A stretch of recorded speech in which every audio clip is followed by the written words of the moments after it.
오늘은 본문 말씀을 가지고 당신의 하나님은 작다란 제목의 말씀을 전하겠습니다. 오늘 설교를 시작하면서 우리 두 가지의 질문을 드리고 시작하겠습니다. 이 두 질문 중에서 한 가지 질문에 마음을 답해 주시면 감사하겠습니다. 첫 번째 1번 질문, 하나님이 나를 위해 존재하는가?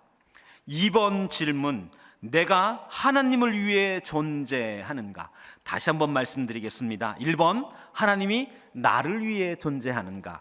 2번, 내가 하나님을 위해 존재하는가? 여러분, 여기 두 질문 중에서 1번 혹은 2번으로 마음에 자기의 답을 가지셨나요? 여러분, 제가 우리 손을 들어서 어떤 질문이신지 여쭙지는 않겠습니다. 하지만 이 질문에는 우리의 신앙의 정체성을 결정하는 중요한 단서가 담겨져 있지요. 어떤 대답, 어떤 답 앞에 나의 마음이 응답했느냐에 따라서 사실은 이 본문 말씀 속에 나와 있는, 또 풀어갈 내용 속에 있는 나 자신을 강화하는 삶을 살기 위하여 신앙생활이 필요한가? 아니면 하나님 중심으로 살 것인가? 이것이 결정되는 중요한 질문이기 때문에 그렇습니다. 1번 질문, 하나님이 나를 위해 존재하는가에 응답했다면 어쩌면 나에게 필요한 것을 보충하기 위하여 그것이 충족되어지기를 바라는 마음으로 하나님을 통제하고 하나님께 바라고 하나님과 때로는 거래를 하고, 그래서 여기 삶 가운데 결정권이 나에게 있습니다. 위기의 순간, 어려운 순간의 결정권이 내가 주도하는 것이지요. 그런데 이번 질문에 답을 하셨다면 이 인생의 결정권의 주도권이 나에게 있지 않습니다. 하나님께 드리는 것이지요. 하나님이 위기 속에서 제가 어떻게 하기를 바라십니까? 저에게 이와 같은 위기와 선택의 순간에 제가 어떻게 응답하기를 바라십니까? 라고 그 기도 속에서 응답하는 시간을 갖게 되어지는 것이죠. 그래서 삶 가운데 하나님 앞에 물어보는 기도, 그리고 하나님의 기준이 나의 기준이 되어지기를 초대하는 기도, 때때로는 하나님의 기준 앞에 순복하는 기도를 올려드리는 놀라운 시간을 갖게 되는 것이죠. 이와 같은 이 믿음의 응답 1번과 2번, 이것은 우리의 신앙생활 그 가운데는 묵상이라든지 큐티 속에서 혹은 말씀을 듣는 중에 자주 만나게 됩니다. 어떻게 경험하게 될까요? 말씀을 듣는 이유, 그리고 예배 드리는 이유가 나의 마음에 나 자신의 필요를 충족하기 위하여, 내가 납득되어지고 이해되기 위하여 말씀을 듣고 그리고 말씀 앞에 마음을 구하는 것이죠. 그런가 하면 큐티와 묵상을 할 때 여기 성경 말씀에 밑줄을 긋고 그리고 동그라미를 칩니다. 어떤 말씀에 밑줄을 긋고 동그라미를 치며 거기에 느낌표를 적습니까?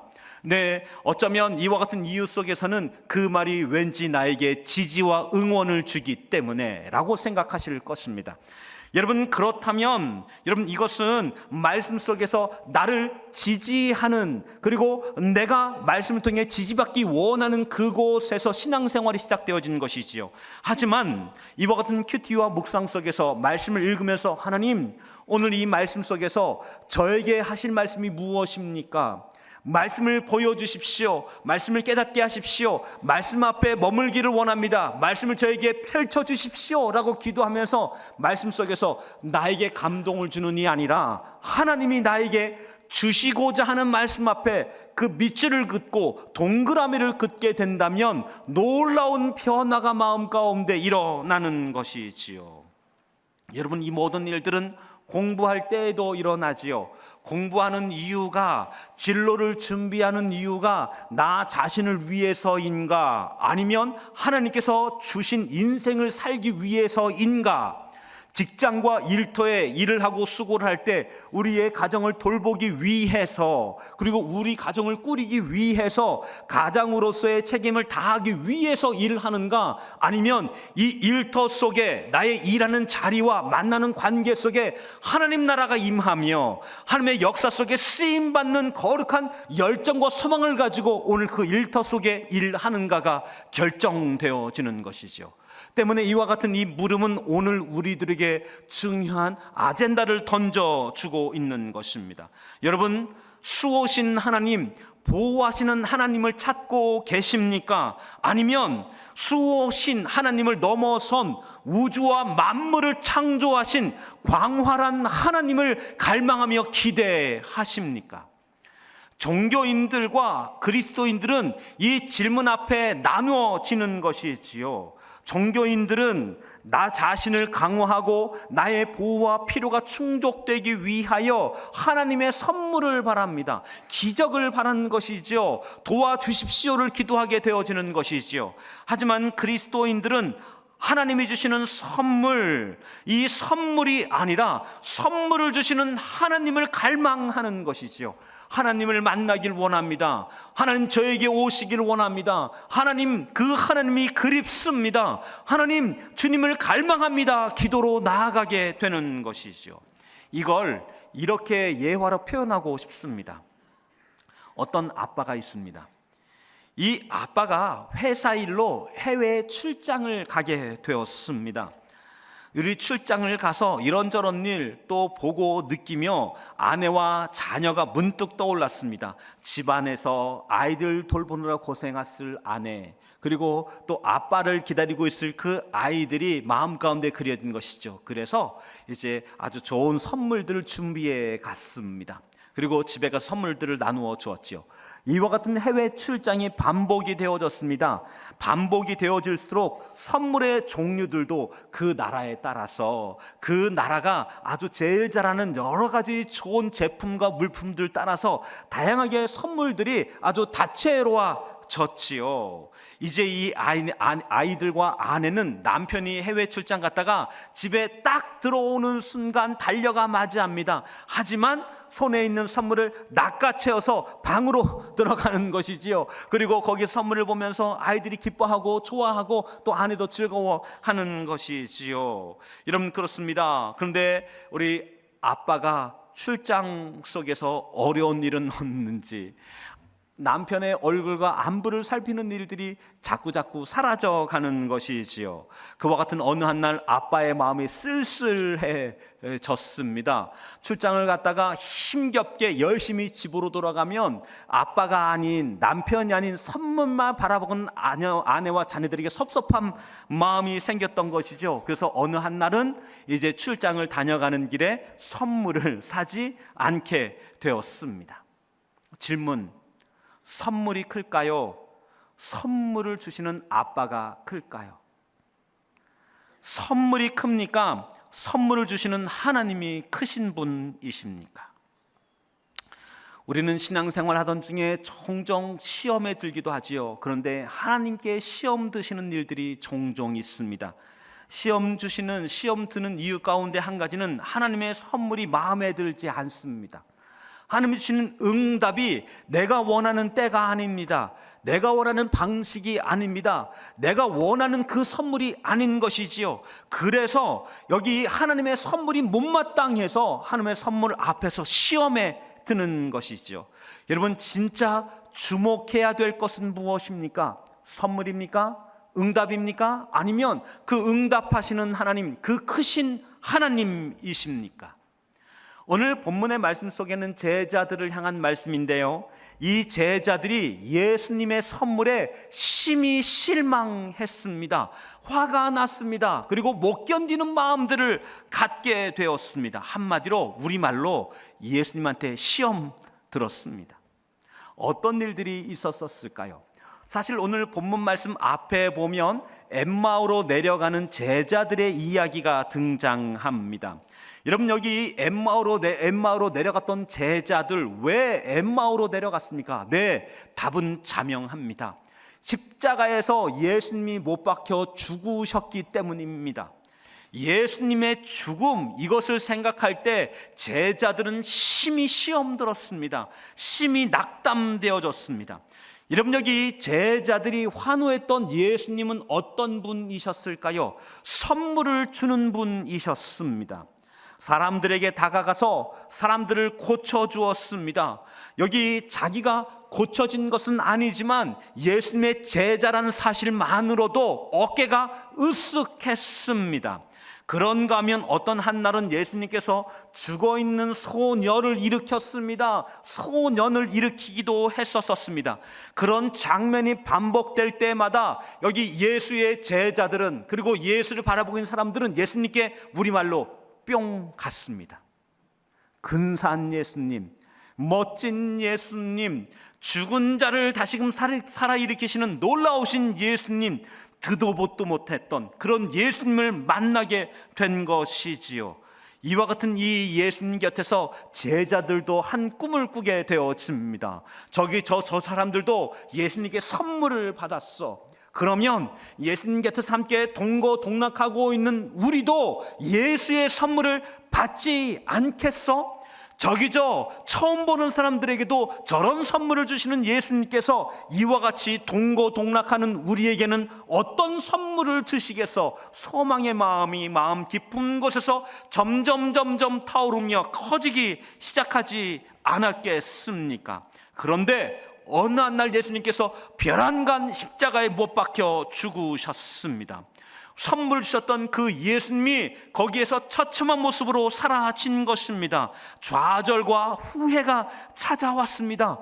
어떤 제자들은 성경에 나와 있지 않지만 배신감마저 들었을 것입니다. 예수님, 어떻게 그럴 수 있습니까? 예수님, 나한테 어떻게 그럴 수 있습니까? 내가 알고 있는, 내가 믿었던 예수님, 그 예수님은 이런 분이 아니었습니다라는 배신감과 더불어서 마음 깊은 곳에 여기 이 예수님에게 실망한 사람들이 있지 않았을까요? 엠마오로 내려갔던 제자들도 그와 같이 실망한 사람들이었습니다. 예수님, 그 예수님이 우리에게 남겨준 게 저 비참한 모습이라고, 처참한 모습이라고 도저히 납득할 수 없습니다. 여기 십자가의 예수는 제자들이 기대했던 예수가 아닙니다. 십자가에서 시신이 된 예수는 제자들이 꿈꾸었던 미래가 아닌 것이지요. 여러분, 제자들은 자기의 두 눈으로 똑똑히 보았습니다. 예수님이 얼마나 무능한지, 예수님이 얼마나 처참해질 수 있는지, 예수님이 얼마나 무기력한지, 예수님이 얼마나 비참해질 수 있는지, 이 모든 것들을 철저하게 자기의 눈으로 확인했던 것이지요.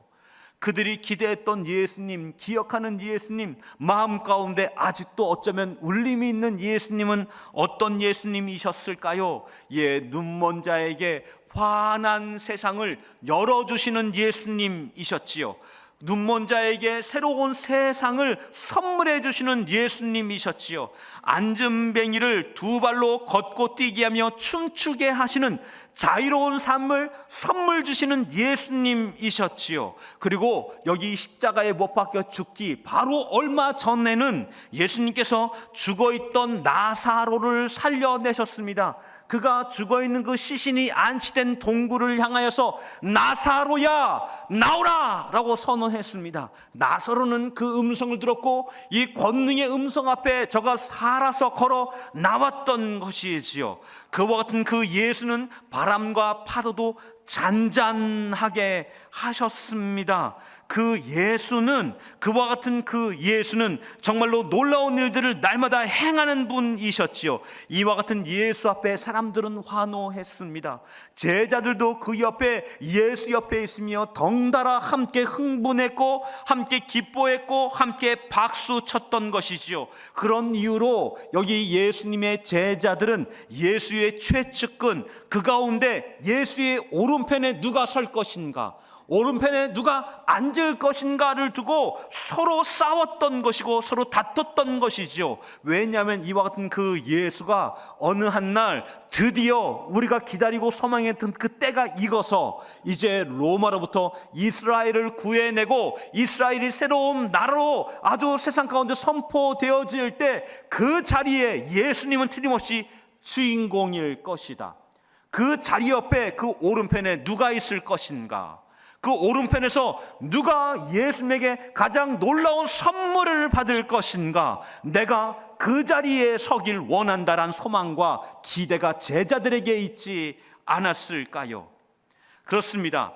예수 제자들은 최소한 예수 옆에 있으면서 어느 한 날 환희에 찬, 감격에 찬 선물을 맞이하게 될 것이다. 그때 내가 예수를 따라다녔던 그 모든 생고생의 날들이 다 보상받게 될 것이다. 그리고 이와 같은 순간 인하여서 예수 옆에 자고 먹었던 모든 삶의 기억들이 찬란한, 너무나 찬란한 추억이 될 것이다. 그 기대 속에 제자들이 있었던 것이죠. 그런데 예수님이 십자가에서 너무나 힘없이 죽으셨습니다. 너무나 힘없이 순수히 죽음 앞에 들어간 것이지요. 어쩌면 이와 같은 모습을 바라보면서 제자들 중에 몇 사람들은 예수님이 십자가에 못 박힌 것까지는 내가 이해한다.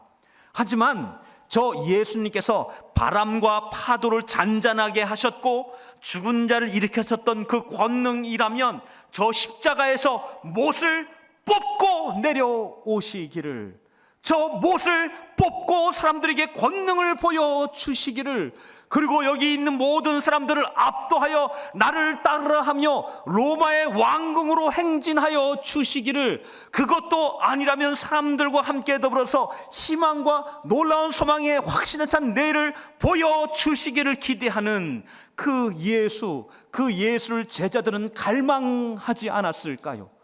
그 예수를 너무나 기대하지 않았을까요? 그래서 예수의 숨이 넘어가기 직전까지 예수님 아직 기회가 남아 있습니다. 예수님 아직입니다. 예수님 이제입니다. 라고 제자들은 응원하며 마음으로 갈망하고 있지 않았을까요? 그런데 이와 같은 제자들의 기대와는 전혀 다르게 예수님 십자가에서 죽으셨습니다.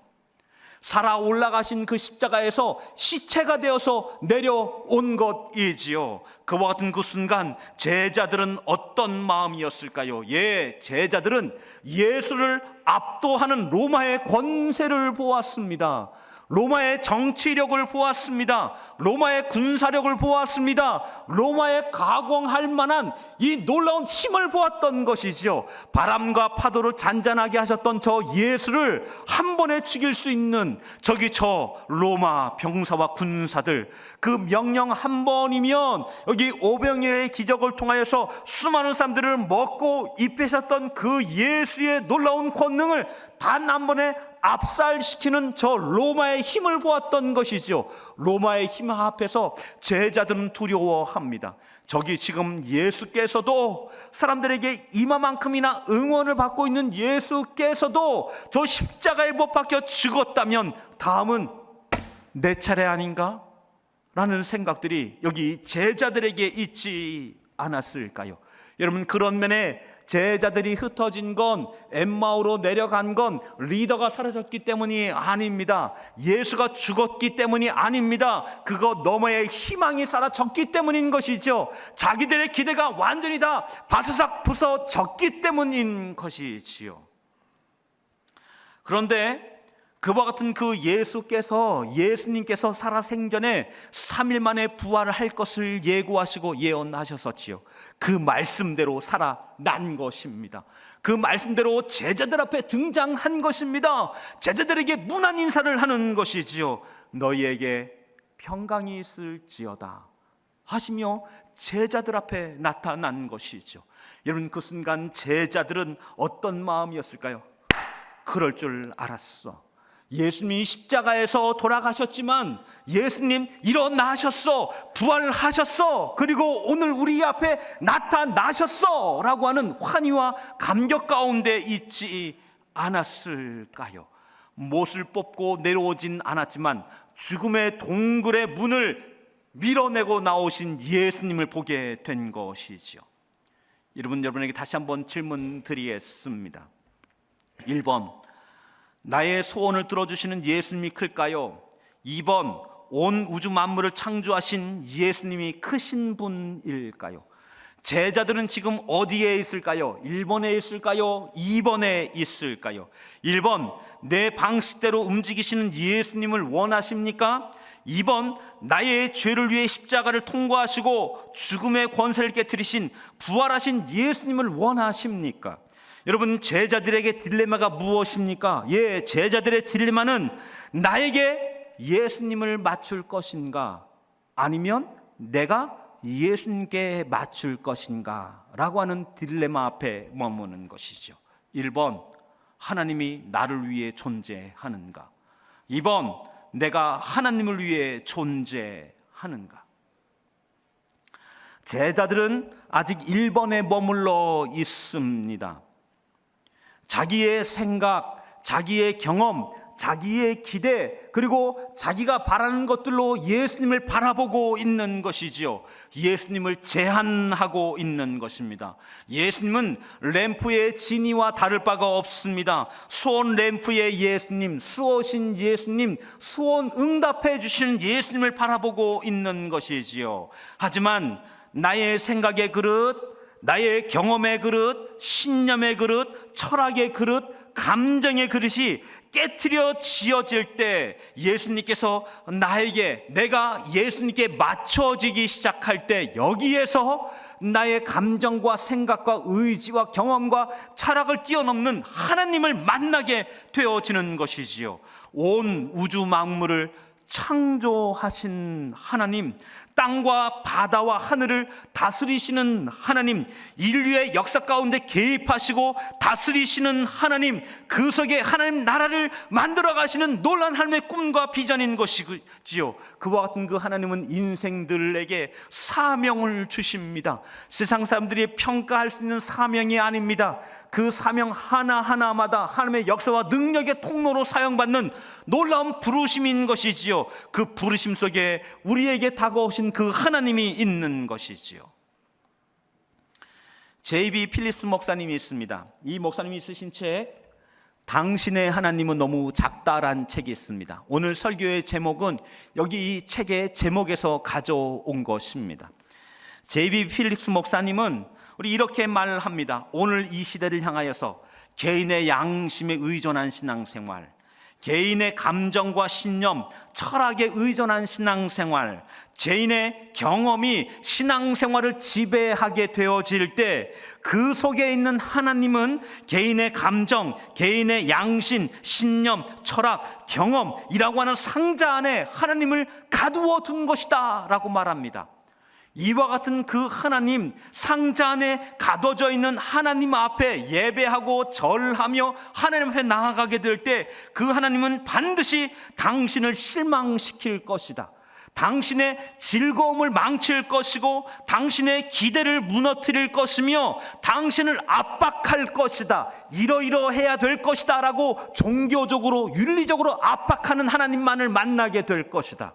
하지만 그 상자를 깨트려 버리게 될 때, 그 상자를 걷어차게 될 때 상자 밖에 있는 하나님, 상자 안에 가둘 수 없는 하나님, 상자 안에 갇혀지지 않는 하나님을 만나게 될 것을 선언하고 있는 것이지요.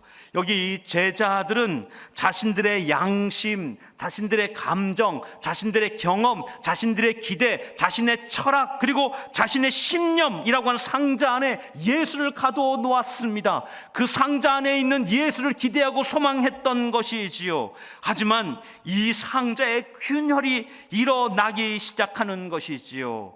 예수가 그들 앞에 살아 나타났습니다. 그리고 부활의 증거를 그들 앞에 보여주기 시작하는 것이지요. 여러분, 오늘 우리 읽은 말씀 가운데 44절은 이렇게 말씀하고 있습니다.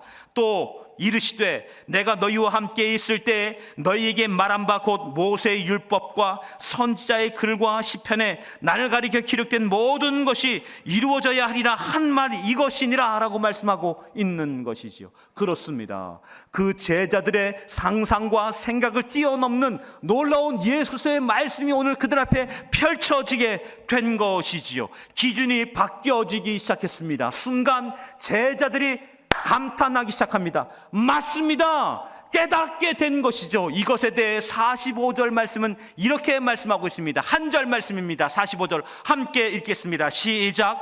이에 그들의 마음이 열려 성경을 깨닫게 하시고, 그들의 마음이 열려진 것이지요.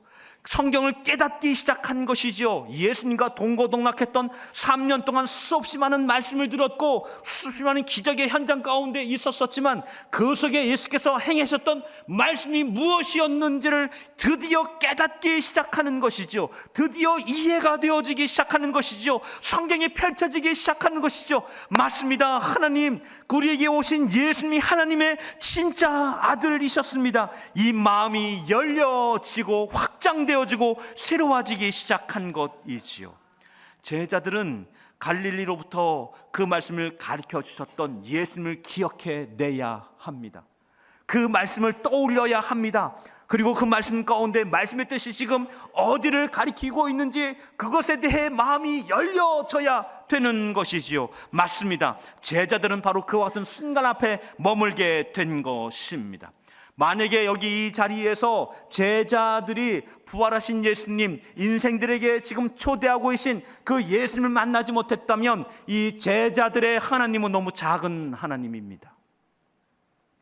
제자들의 하나님은, 제자들의 예수님은 여기 상자에 갇혀있는 예수님인 것이지요. 하지만 이와 같은 이 상자를 넘어선 놀라운 초대가 그들 앞에 펼쳐진 것이지요. 1번, 하나님이 나를 위해 존재하는가? 2번, 내가 하나님을 위해 존재하는가? 이 질문 앞에 제자들의 답이 바뀌어지기 시작했습니다. 중심축이 움직여지기 시작했습니다. 1번에서 2번으로 옮겨진 것이지요. 그동안 제자들은 나의 고집으로, 나의 생각과 기대로, 그리고 나의 판단과 그들 안에 있는 신념으로 예수님을 가둬왔었습니다. 하지만 이제는 내가 주인이 된 세상, 내가 결정하는 세상, 내가 판단하는 세상이 아닌 하나님의 판단이 나의 판단이 되어지는, 하나님의 기대가 나의 갈 길이 되어지는, 하나님의 역사가 나의 꿈이 되어지는 새로운 시대가 이 제자들에게 열려지기 시작한 것이지요. 여러분, 그렇습니다. 이와 같은 하나님은 오늘 우리의 하나님입니다. 여러분, 우리가 예수 앞에 나아갈 때 우리의 생각, 우리의 감정, 우리의 기대, 우리의 의지, 우리의 경험 안에 하나님을 가두어 놓았다면 오늘 그 상자를 열어야 하는 것입니다. 상자를 치워야 하는 것입니다. 나의 감정을 넘어선 하나님, 나의 경험을 넘어선 하나님, 나의 철학과 신념을 넘어선 하나님, 나의 기대를 넘어선 하나님을 초대하고 만나게 될 때 오늘 우리가 만날 하나님은 광활한 하나님입니다. 바람과 파도를 잔잔케 하셨던 제자들이 만났던 바로 그 하나님이 나의 예수님이 되어지는 것이지요. 죽은 자를 일으켰던 그 예수님이 나의 예수님이 되어지는 것이지요. 그분의 역사와 능력 앞에 머물게 되어지는 것이지요. 여러분, 성경은 이와 같은 내용들을 끊임없이 제자들에게 촉구하고 있습니다. 제자들은 이때 깨달았지만 그 남은 인생의 여정 가운데 모든 것들이 다 깨닫고 다 열렸을까요? 아니요, 그렇지 않았습니다. 제자들도 여전히 자기의 경험에, 자기의 전통에, 자기의 관습에 갇혀져 있었던 것이 있었었지요. 어느 한 날 이방인 고넬료에게 하나님의 음성이 들려집니다. 베드로 그 사도를 청하여서 주의 말씀을 들으라라고 하는 놀라운 초대와 말씀이었던 것이죠. 이 고넬료는 흥분합니다. 그래서 저기 저 베드로가 있는 욥바를 향하여서 자기의 두 하인, 신실한 두 하인을 속히 재촉하여 다녀오게 하는 것이죠. 바로 베드로 선생님을 모시고 오라 요청했던 것이지요. 그리고 또 다른 자기의 하인들에게는 자기의 친인척을 모두 자기의 집으로 불러 모읍니다. 그리고 베드로가 오면 우리에게 놀라운 이야기를 해줄 것을 소망하는 것이지요. 그와 같은 그 시간에 여기 베드로에게 하나님은 어떻게 역사하셨을까요? 어느 한 날 여기 베드로가 우리 하늘 향하여 우리 지붕에 올라가서 기도하고 있었습니다. 그때 하늘로부터 환상이 보여집니다. 성경에서 레위기에서 절대 금했던, 도저히 먹을 수 없었던 음식과 그리고 여기 동물들을 잡아 먹으라라고 하는 초대가 여기 베드로에게 들려진 것이지요. 베드로는 이와 같은 하나님의 음성이 그에게 왔음에도 불구하고 베드로는 무엇이라 말했을까요? 성경에서 금한 것을 제가 먹을 수 없나이다 했던 것이죠. 이렇게 해서 몇 번을, 이렇게 해서 3번을 거절을 합니다. 그리고 베드로는 이 환상이 결코 작지 않은 환상임을, 그리고 이 환상이 주는 의미가 결코 작지 않은 것임을 예측합니다. 그래서 그 환상이 무엇인가 하여 묵상하고 있었던 그때 고넬료가 보냈던 2 하인이 등장합니다. 그리고 여기 베드로 앞에 초대하는 것이죠. 베드로가 여기 초대 앞에 응합니다. 왜 그렇게 할 수 있었습니까? 짐승만도 못하게 했던 저 이방인, 함께 밥상도 받지 않는 여기 이방인, 그들이 사람 취급도 하지 않는 이방인들에게 여기 복음을 전하기 위해 베드로가 그 초대에 응하게 되어지는 것이죠. 여러분, 이 순간은 놀라운 순간이었습니다. 왜 그렇습니까? 여기 베드로에게 아직까지 하나님은 유대인들만을 위한 하나님이었습니다. 하나님은 이스라엘만을 위한 하나님이었습니다. 예수의 오심은 유대인만을 위해 오신 예수로 생각했던 것이죠. 유대인만을 위한, 그 민족만을 위한 예수 그리스도의 십자가와 부활로 알고 있었던 것이지요. 그런데 이 초대에 응답하게 된 것이지요. 그리고 저 고넬료의 집에 가서 복음을 전했습니다. 예수의 오심이 어떤 의미였는지를, 행하신 일이 어떤 일인지를, 십자가와 부활의 사건을 증거했습니다. 그때 성령이 그들에게 내리는 것이지요. 성령은, 하나님의 역사는 오직 유대인들 안에만 있는 줄 알았습니다. 그런데 그의 눈앞에 펼쳐졌습니다. 이방인들이 방언을 받는 것입니다. 이방인들이 환상을 보는 것입니다. 이방인들이 하나님을 나의 하나님으로 그 앞에 절하게 되어지는 것이지요. 이 놀라운 일들을 그가 눈에 보면서 그에게 있던 상자가 열려졌습니다. 자기의 전통, 자기의 경험, 자기의 신념 안에 있었던 하나님의 상자가 열려진 것이죠. 그리고 그 상자를 집어치웠습니다. 그때 베드로는 보았습니다. 하나님이 유대인만의 하나님이 아니라 온 족속을 위한, 온 나라의 하나님이라는 것을 알게 되어진 것이죠. 때문에 이와 같은 여기 베드로는 바울이 이방인들에게 복음을 전하기 위하여, 복음의 메신저가 되기 위하여 달려나갈 때 여기 바울을 응원합니다. 그리고 이방인들에게 성령이 내렸을 때 초대교회 성도들도 다 반대하고 사도들도 다 의심한 그때 여기 베드로는 여기 바울의 편에 서서 하나님의 역사와 은혜를 지지하고 응원하며 그것을 선언할 수 있었던 것이죠. 여러분, 여기 이 복음이 오늘 나라와 민족, 언어와 시대를 넘어서 우리에게 올 수 있었던 것은 무엇입니까? 상자 안에 갇혀있는 하나님이 아니라 상자 밖에 있는 광활하신 하나님에 대해 초대교회 성도들이 감탄하였고 감격하였고 그 하나님을 맞이하였으며 그 하나님이 우리의 주인인 것을 선포하였기 때문인 것이지요. 여러분, 그렇습니다. 오늘 우리가 만난 하나님은 어떤 하나님입니까? 여러분의 감정 안에, 여러분의 경험 안에, 여러분의 신념 안에, 여러분이 갖고 있는 철학과 그리고 생각 안에 갇혀있는 하나님이십니까? 아니면 그것을 넘어선 하나님이십니까? 여러분, 오늘 우리는 때때로 우리의 삶의 여정 가운데 어떤 영역에 대해 닫혀 있을 수 있습니다. 하지만 괜찮습니다. 왜냐하면 우리가 만날 하나님은 그보다 크신 하나님이기 때문에 그런 것이지요. 여러분, 이와 같은 그 하나님께서 예수 그리스도를 이 땅 가운데 보내주셨습니다. 무엇 때문에 이 땅 가운데 보내주셨습니까? 당신의 하나뿐인 아들을 당신의 창조물을 위해 이 땅에 보내기로 작정하셨던 것이시죠. 하나뿐인 아들 예수님으로 하여금 가장 낮은 곳에 있는 사람들에게까지 구원을 선포할 수 있도록, 가장 고통받는 사람들에게까지 예수 하나님의 사랑이 전달될 수 있도록, 가장 외면받는 사람들에게까지 이 복음이 찾아갈 수 있도록, 죄로 인해 처참하게 무너진 사람들에게까지 이 복음이 다가갈 수 있도록, 한없이 무너지는 사람들에게까지 내려가는 십자가, 그 십자가를 짊어지기 위해 예수님께서 이 땅에 오신 줄 믿습니다. 여러분, 예수님은 온 세상의 왕 중에 왕이십니다. 하지만 가장 낮은 곳으로 오셨습니다. 예수님은 가장 깊은 슬픔의 자리로, 예수님은 가장 소외된 자리로, 예수님은 가장 낙심의 자리로 예수님은 오셨던 것이죠. 예수님은 자꾸만 내려가는 길로 오셨지요. 하늘 보자 우편에 그 영광과 존귀로 충만한 곳에 계셨던 예수님은 마구간으로, 지상의 마구간으로, 허름한 마구 마구간으로 내려오셨습니다. 죄인과 죄인들이 사는 곳으로 내려오셨지요. 사람들의 환호도 일으켰지만 죄와 씨름하고 있는 사람들의 슬픔, 그 안에 있는 분노, 그 안에 있는 고민, 상함, 아픔, 그 안으로 내려오셨지요. 질병으로 인해서 사람의 삶이 망가집니다. 마음이 망가집니다. 질병으로 인해서 탄식하고 얼룩져져갑니다. 그 곁으로 내려오시기 위하여 예수님께서 이 땅에 오신 것이지요. 이와 같은 그 예수님은 제자들에게 끊임없이 십자가에 오르셨습니다. 하지만 십자가에서 시체로 내려오셨습니다. 무엇 때문입니까? 우리의 죄를 짊어지기 위하여 십자가에서 내려오신 것이지요. 예수의 부활의 의미는 무엇입니까? 모두 다 끝났다. 모두 다 이제는 끝났다. 낙심하고 돌아서는 그 타이밍, 바로 그와 같은 그때를 위해 예수님께서 오셨던 것이죠. 죽음의 권세가 오늘 모든 것을 다 가로막고 있는 그때에 예수의 부활의 승리가 무엇입니까? 예수께서 승리 주신다.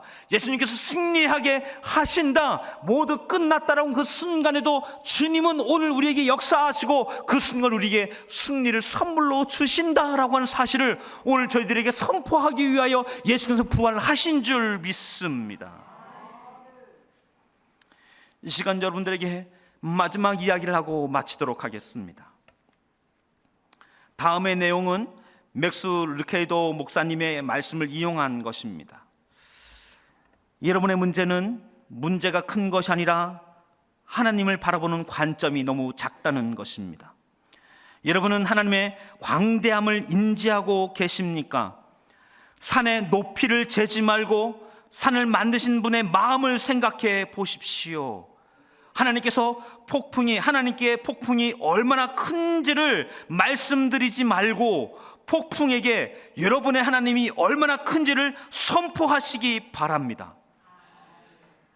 여러분, 우리 삶 가운데는 문제에 갇혀있는 우리가 문제를 하나님께 해명하기 위하여, 하나님 도와주십시오를 설득하기 위하여 기도하는 기도가 아니라 문제에 압도되어져서 하나님 힘들다고 고민만 하는 기도가 아니라 문제에게, 폭풍에 대하여 광활하신 하나님이 어떤 분이신지를 선포하시는 여러분과 제가 되어지길 주의 이름으로 축원합니다. 폭풍에게 죽음의 권세를 깨뜨리고 부활하신 예수님의 승리를 선포하시는 여러분과 제가 되어지길, 그 같은 한 주간 되어주시길 주의 이름으로 축원합니다. 축원합니다. 축원합니다.